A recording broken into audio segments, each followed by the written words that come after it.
Satori Shakoor, everybody.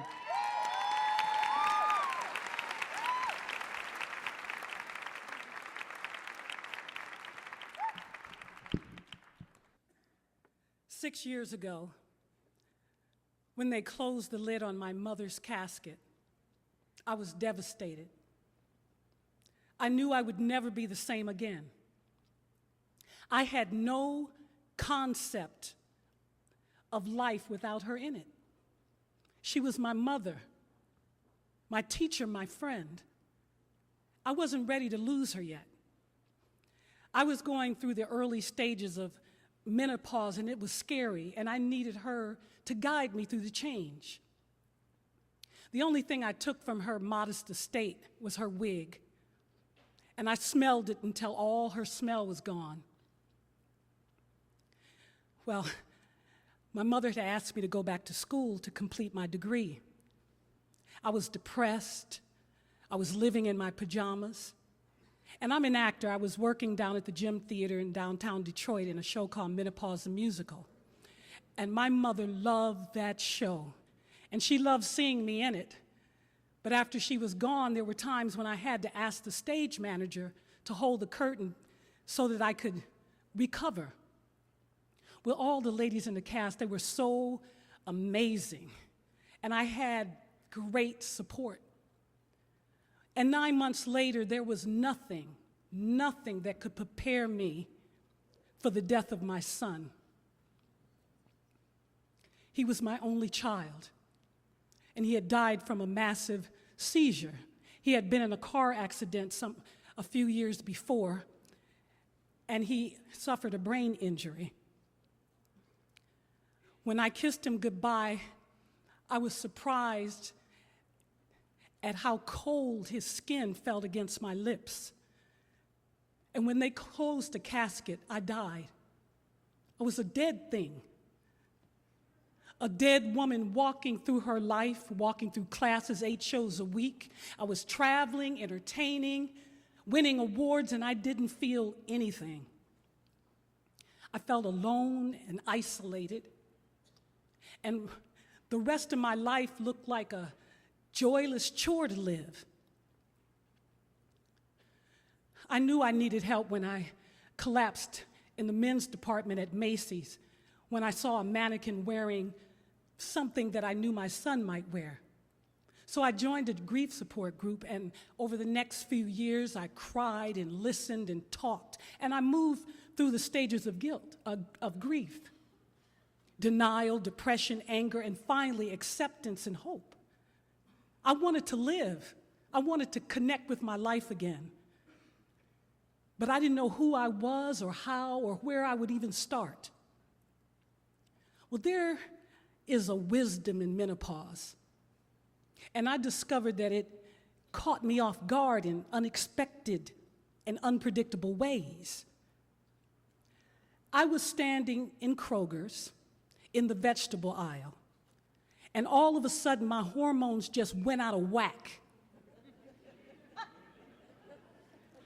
It was like somebody flipped the switch. And all of a sudden, I am horny as hell. I'm talking about 15-year-old boys, one thing on his mind, horny. I'm talking about horny like Halle Berry and Monsters Ball on the 4th of July. If it was me in that movie, I would have fornicated with Billy Bob Thornton and his racist daddy, too.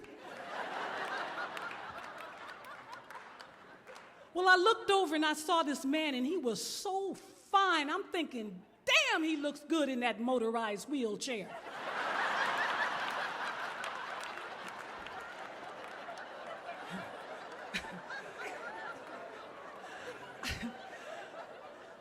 I was just about to introduce myself when I saw the flash of his wedding ring, and I just turned my attention to the zucchini. But after that, I started seeing penises everywhere. You know, I was surprised because I'm in menopause. I thought that when vaginal dryness met erectile dysfunction, it would be a perfect match. I don't want to, you can't, hey. I thought I could just have a little fun, coast, until I reached the promised land of dried up eggs and freedom from maxi pads. I was okay to just find a okay man and, book a cruise and wear matching outfits and get fat at the all-you-can-eat buffet. Instead, I was down on I-75 in Trumbull, flashing truckers, nipples to the wind.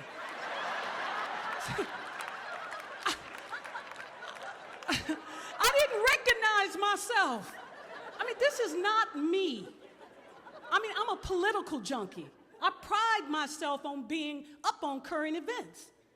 But I was hanging out in sex toy shops, buying bullets and boxes of vibrator batteries off of eBay.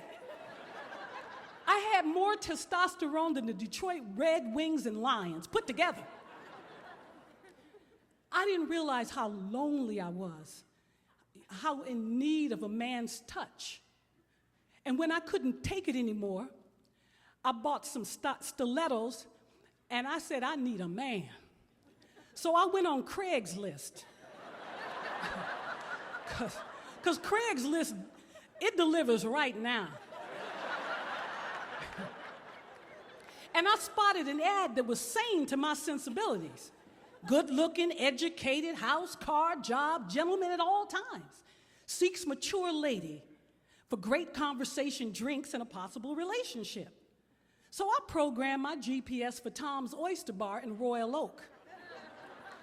Now, I'm not going to say my standards were low walking in. Let's just say they were specific. If the man looked halfway decent and had a pulse, we'd get naked tonight. So I looked down the bar and I was hoping that the bad boy with the sideburns was him. So I get down there and that man looked good to me. Those bedroom eyes, those luscious lips, that big juicy Jewish nose, he looked like a Slurpee sitting on a bar stool. It was pure chemistry when he raked his body over or his eyes over my body. The lower regions was trying to sing the Hallelujah chorus. He was like, oh, you're so beautiful. You're more than I expected. And I was hoping to meet a black woman. And I said, oh, why? He said, I don't know, something different, exotic. Now, exotic is a racist buzzword for me. But it didn't sound racist coming from him. It just sounded honest. So I figured I'd be honest too, and I told him, I said, I love Jewish men. And I love Italian men who look Jewish. Matter of fact, I'm open to men of all races as long as they got a big schnozzle. And whenever I see a big nose, I want to break out in a Negro spiritual. Well, he laughed, and I sat down at the bar, and we engaged in some stimulating conversation. I was surprised. He was telling me real things about his life, like 3 generations of Russian Jewish family coming to America, creating a successful business. He said he was an artist, dealing with collectibles and antiques. Well, I had my identity hidden because, after all, this was a Craigslist date. And I was distracted by all that juicy fruit on his face, but I'm listening. And then we put our cards on the table. He asked me, well, why did you answer my ad? And I told him about my long journey back from grief and loss, and how my hormones had just went out of whack, and how I came here to have a bang-up good time. So he said, well, sex is important to me too. And you look worthy of a relationship. And I'm open for a relationship. And relationship, well, that was like a red flag for me. Relationship is like a distraction. It's a woman trap. It's like a storefront of promises that you can't keep. And I didn't know whether I was ready for a relationship, ready to open my heart and lose again. But when he asked me would I come back to his house and see his African art collection, I said, yeah.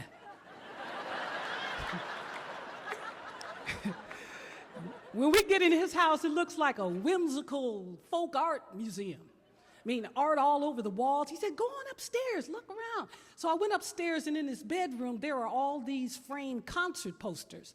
And one of them said, Parliament Funkadelic, Brides of Funkenstein, Paris, France, 1979. And I said, that's me. He said, oh, yes, that's one of my most valuable posters. That's one of my favorite groups. I said, no, you don't understand. I'm one of the Brides of Funkenstein. I used to sing with Parliament Funkadelic. He said, no shit. I said, yeah, shit. So he serenaded me on my guitar, on his guitar, and a few days later we made love, and it was amazing. I mean, I fell in love. I just opened my whole heart. It was the most fantastic. Oh. Well, we moved through the first month. Yes, there was a wrinkle, but we ironed it out. The second month, I wanted him all the time. I was just so effusive. Oh, you look so gorgeous. I love you. Oh. We hit some bumps, but we worked it through. On the third month, he said, Satori, you're too much for me. You know, you're too analytical, you're too intense, and you talk too much. And I've never met anybody that shares all their feelings.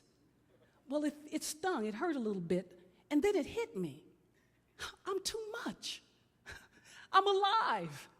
You know, grief had taught me how to lose and to live, and when I looked at my future, it looked like it was obstacle-free. Winning looked like a piece of cake. So I asked him, I said, well, do you still want to be with me? And he said, yes, I want to be with you. And I said, well, great. Because if I come across as too much, you have my mother, Annie Lou Magruder, and my son, Noah Abdul Shakoor, and my hormones to thank. Because I'm going for being way too much. I'm going for being over the top alive. And then I proceeded to suck his lips down my throat.